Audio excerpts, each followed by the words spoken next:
So if you see it says recording top left, whichever one of you is going to be operating it, obviously it's recording. I want to pause it. You see, I don't know if you're aware of what that is. It's anti-snaking device which operates off the electrics from your vehicle. So that's why that one needs to be connected as well, because that's where the power for that one comes from, and it operates the brakes on the caravan.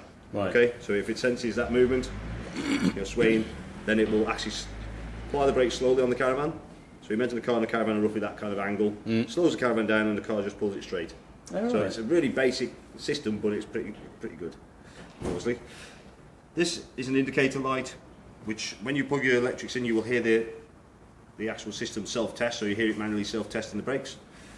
And then what you'll see on there normally is a green light. Yep. If it's solid green light, that means, okay, it's completed its test. If it's flashing green, that means it hasn't quite completed its test, but normally travelling from here to the gate will complete its test. Yep. If it goes red, what's your problem? What you can do is unplug your electrics, give it a few seconds, plug it back in, see if it will reset. Okay. If not, obviously there's a problem, it's still a problem. What you can do is just move your caravan, just see if it will move. If it will move, that means obviously the brakes haven't been applied and you can still move it. Obviously you're still going to need someone to have a look at it. You can obviously travel down the road, but obviously it won't be operating. Okay. If it's flashing red again, see if you can plug your electrics in and out just to see if it resets. Likelihood it has applied the brakes. So obviously again you can move it, just see if it will move. If not, obviously the brakes have been applied, you need a technician or whoever to reset it. Okay. Okay? Yep. So handbrake, obviously jack wheel, all that lot, fairly similar to it, yeah? Gas locker, so we've got your wheel wrench and your winder handle for your steadies in there as well. Onboard regulator, if you had that on previous vans or not. Yep. Yeah. So you can use propane or butane on that. This is my gas hose, so you're going to need a pigtail to operate whichever gas you're going to be using. Okay? Okay, yep. Right. Well, we've got propane, red bottles. You got the red one, yeah. So you're going to need something similar to that one, which is a bolt-in one. Yeah, I've got the this type of lock on the one because I've got it here. Yeah. Because it's a lot easier than using the spanner. Yeah, the spanner one. The only thing with this one is just make sure it is tight before each time you go to use it, because obviously, especially in travelling, obviously it could come slightly loose. Yep. And obviously only being hand tight. Okay? Yep. Right, if you'd like to go down, you just pull that back on that trigger and that will pull out. And obviously it just clicks in. Okay. I've got a filter in there. So that's your water filter. That there is, if you wanted, you can have an external shower connection. All right. If you wanted to. It's just cold water, obviously it's not warm water. Okay, what you've got here also is, this is to indicate when you put that filter in. It does say on here, roughly 35 days of operation, then you should be changing it. It's up to you, obviously. Okay. Make sure you're taking it out in winter, because anything holding water in, obviously things like filters can hold the water in. Obviously, you can get damaged if it freezes, if it's got that water in there. So do we need some replacement filters then? Yeah, I would. I've got one similar to that, and it tends to last the whole season myself, really. But Yep. if you've got fairly clean water going in, there shouldn't be any problems, really. Well, it will be. It's direct off So you should change it every month though? No. Well, it's 35 days of use. Of use. Of okay. use, yeah. Okay, I But understand. I tend to leave mine in all season and change it. Okay. So it depends on if you're going to be using it a lot. But Right. So this is the main water in that feeds all of the water. In your hot water tank and obviously your taps. Right. So it just has one connect. Yeah, just one connection. Well, Yeah, it's a just lot has it neater connected. than the other van, isn't it? Yeah. Yeah. Yep. Right. That's your vent for your boiler, which you Okay. probably had on your last one. That's the cover. So obviously if you want to use the boiler on gas, obviously that cover needs to come off. If you're using it on electric, you can stop on. Okay. Okay. Yep. When I just connected it on just before you came. So we've had it on charge for a while. 'Cause I don't know if you're going to be using. It's not your motor mover, obviously, but the motor mover is fitted on there. Yeah. The battery may struggle if you are going to use it a lot. That battery may Yeah, struggle. Nick's told us about that. We're not thinking we'll use it very much, so No. but we But might it will need charge to get en route anyway. Yeah, from it the will. car. Obviously, I've had it on for, well, I'd say half an hour or so, so it'll put a bit of charge in there already. Yeah. So it depends on how much. It's only a by the case time of you get getting there. it in tonight, getting it home tonight, isn't it? Really? So, Yeah, so it depends on where. If you're fairly good at reversing, obviously you've got horse box and things like that. Yeah. Then Yeah. It's just our it's gate's just going to be a bit tight, so we might Yeah. have to detach it and just move it a little bit Yeah, but you're into not the going gate, to and be then you struggling to move reverse by it. hand because it's quite a hefty Yeah, van. well, I'm just looking at the sort of length of the whole. It's gonna be long. unit. Yeah, it's quite a long unit compared to the van on.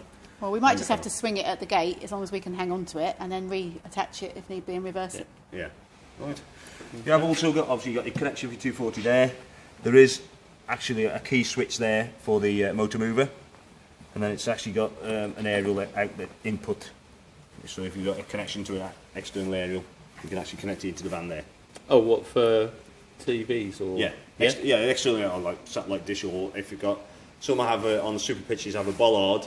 If you're in an area where there's not brilliant signal, some actually have the site has its own aerial which boosts to individual bollards, and you can actually put direct in there, because your aerial itself may not be powerful or good enough to pick up a signal. Okay. Obviously, it depends on the certain area you're in. Yeah, Okay. pretty poor Cumbria. Yeah. Yeah. There's also a drain up here on this little shelf. So that's for drain for your flush tank. So obviously make sure you're draining that for winter. Yep. Okay. You can drain the last little bit. So what you can do is flush it out into your tank first if you wanted to, and then just drain the last little bit with that. Okay. Okay. So obviously you do. Oh, it's just flipped over, right? Okay. Yeah. Okay. Chairs and stuff like that. Just be careful when you are travelling with it, you don't put too much heavy stuff at the back, obviously underneath there, because there's a big space. Yeah. So a lot of people like to pile stuff in. Obviously, it's not good. Too much weight behind the axle, obviously. No, we are thinking about some sort of lightweight boxes that would, you know, fit in there, right height, so that things can be spread out across the floor. Just be careful. Bulky light stuff is okay there. Just it's obviously when you're travelling, when you're on site, it doesn't matter what you're putting there. When we go away, it is 110 newton meters. It is in your handbook.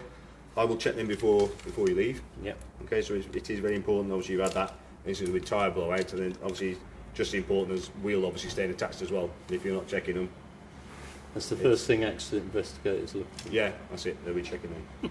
Right. Hot air, so you can have a hot air into your awning if you wanted to. And if you wanted to warm the rest of the campsite up, then you can obviously blast some air through that. 240 outlets, so you can put electric into your awning. Okay, so you get a little Oh, right. socket there, and obviously gas barbecue is that one there. No, that's for what, sorry? Gas barbecue. Oh, So if you want to attach a gas barbecue to your, obviously you got your cylinder there, instead of having a separate one. If you have got a separate one, some people do, you can actually attach it there. The only thing is you obviously don't be operating a gas barbecue inside your awning. Is the right answer? Yeah. One beep, the alarm's on. 2 beeps off. So just one press again, and it goes beep beep twice. Okay, it's also got awning light button. So the third button down, you can remotely do your awning light. Okay. Which you obviously can switch on manually on the control panel, which I'll show you in a second. If you switch it on manually, you can't switch it off on your remote. Right. Or switch it on your remote. So Okay, just say the alarm bit again. Sorry. so alarm, you just press it once. No, 1 beep on. Press it once again. 2 beeps off. 2 beeps off, okay. Okay. I'll say reasonably straightforward. He says 12-volt systems on and off. Okay, so obviously when you get in the van, you always turn that on. Light switch. So that will obviously, if the lights are switched on, you can switch it all on and off from that one switch there. Okay. Pump switch. Obviously voltmeter. If you press that button, it tells you how much voltage you got in your battery. Obviously going through a charger at the moment. And that's your manual awning switch light there. Okay. Okay. You can see that through there. Okay. Happy with that bit? Yeah. Good. Yeah. Right. First thing we'll do is just go through your water system. So underneath this bunk here, apart from obviously your boiler in the corner, there are 2 drain downs for your water system. One on the hot side, one on the cold side. Yep. You can see them 2 yellow levers down there. Yep. Probably somewhat similar to what you've had previously. So obviously you need to make sure they're closed down for, obviously ready for water to come in. Otherwise water just goes on the ground outside. Okay, which happens quite often. So that's water coming in, is Yeah, it? so that's water coming in. Yeah, so that's your drains. So if they're in that position, that allows water to run around the system. If Right. they're up, they're just drains everything out onto the ground outside. Okay. Obviously, so in the winter, obviously you make sure they're open and your taps are open to centre. That will drain water out Yeah. And down. and out, out and out. Okay, Yeah. right. So be What's exactly this bit here? that bit there. You got that's your charger unit and consumer unit. You can see down there, it's got your trip switches. Right. So you should always test that once you connect to electric. Come in and press the test button there, just to make sure it trips, to make sure it's working. Obviously safety wise again. Then you've got your 12-volt fuses. It's all marked up to say what they're connected to. Yeah. Okay. And this is your water heating down here, electric and gas. I'll go Okay. for that in a second. Okay. Okay. So So to get before you switch water pump on, always make sure that things like taps, you can see where obviously when that lid comes down, that tap's got to be over here. Yeah. Yeah. So if you drained it and left the tap open and you've left it in that position and switch that water pump on, water's going everywhere. So do the same. Make sure your taps in the bathroom are exactly the same. Make sure they're all shut and in the correct position. Switch your water pump on. It'll be exactly the same. Open the tap up. Get all the air out of the system. Fill your hot water tank to the hot side of your tap. Exactly the same. Get all the air out. Obviously you've got at least 10 litres of air to come out of that through that hole. So you can see you've got some hot water. You see the steam coming up. Very hot water, well, is it? Yeah, it's not instant. Okay, obviously I've had it up and running already, so it's taken at least half an hour. But I've run that on gas and electric to get it that warm. Even though electric on its own will get it up to 70 degrees. Obviously with the gas and electric it'll boost it up obviously a lot quicker. Okay. Okay. And you can use gas and electric together, Yep. or You can, yeah, if you really wanted to. Normally electric alone's okay, sufficient normally, but I obviously get everything up and running. So if you look down here, that's your electric. Okay, that is the really important one that you make sure it's switched off when you're leaving site, and especially if you're going to drain that tank, the hot water tank, that needs to be switched off. Even though we're unplugging electric, obviously that will cut the electric off to it. If you get to your next site and you've left that switch on, plug 240 in, it will start heating the boiler. And if there's no water in there, it's like boiling the kettle with no water in it. Right. The element could get damaged. Okay. So obviously what I tend to do is make sure I switch that off before I leave, or try to remember to make sure you switch it off. Okay. So it's just on off, and then the dial above it is like we had before for the... Yeah, it should be pretty similar, I would have thought. So that's for the gas. Okay, you can see there's got a little flame on it. Okay. See that little flame icon? To turn the water heating on gas is that outer ring, which is the grey one. So you just turn it to that position there. You should see a green light inside it, and that will automatically light. Okay. If it fails, a red light will come on. Yeah. And normally the reasons for that failing: 1, you haven't turned your gas on; 2, you haven't got any gas; or 3, you've left the cover on outside; or you haven't been using on gas for quite a while. If you haven't been using it on gas for quite a while, you've only been using electric, it tends to get air in the system and the gas system. So if it does fail, so it goes to red, turn it off, check all them things, give it a few seconds to reset, and then operate it again. Turn it again. If it goes to red again, turn it off again, give it a few seconds, and turn it on. Because it's trying to get the air out. It's trying to purge the air out of the system. Yeah. Okay. It may take 2 or 3 attempts if you haven't used it for a while. Okay. Okay. The difference between heating on hot water on electric or gas: on electric it's thermostatically controlled to 70. On the gas you can change the temperature if you want to. So it's 70 maximum, or you can go down to around about 30, I think it is. Okay. So where's the marker? Because mother-in-law will get confused. That is the mark. That circle there is the marker. Okay. Yeah, I can see it. Yeah. Yeah. So that's when the 70 is in line with that.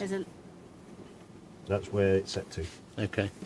So that's if you want it on gas. If you want it on electric. That's electric there. That's your electric. So that's your electric. Yeah. Okay. And that's the one we must make sure switched off. Yeah. Yes. If you drained it, make sure that is switched off. Yeah. Well, between us being there and coming back home, we presumably would drain it, or we would leave it. I tend to drain it on the way. on the way home, I tend to lift that just before I'm leaving site. But if we were leaving the caravan on site and Mum was going up in 2 to 3 weeks. Yeah, as long as it's not winter time, obviously. Yeah. Yeah, in the summer, in the summer, it should be fine. Even though you may want to just flush the system out. Yeah. You know, not leave it there for all the time. Just obviously flush that system through. Okay. You could drain it if you wanted to, but it's obviously up to you. But then you'd have to refill it. Yeah. So it says ultra heat. On that one down there, it should say ultra store, which is if you imagine that storing your hot water. Yeah. This one, ultra heat, it looks very similar to the gas one, yeah. but it is electric. You can see there it says 230 volts. Yeah. To switch it on, you've got 3 different settings: 500, 1000, or 2000 watts. Yeah. Okay, 2000 being the highest energy. Yeah. Then you have got a thermostat setting. Okay. So in line with that 0 there, it's either 1, which is your lowest, or around to 9, which is maximum. Highest. Okay. Okay, what that's doing is heating an element in the back of your fire. Okay. Yeah. If you want to run it on gas, is this control this side.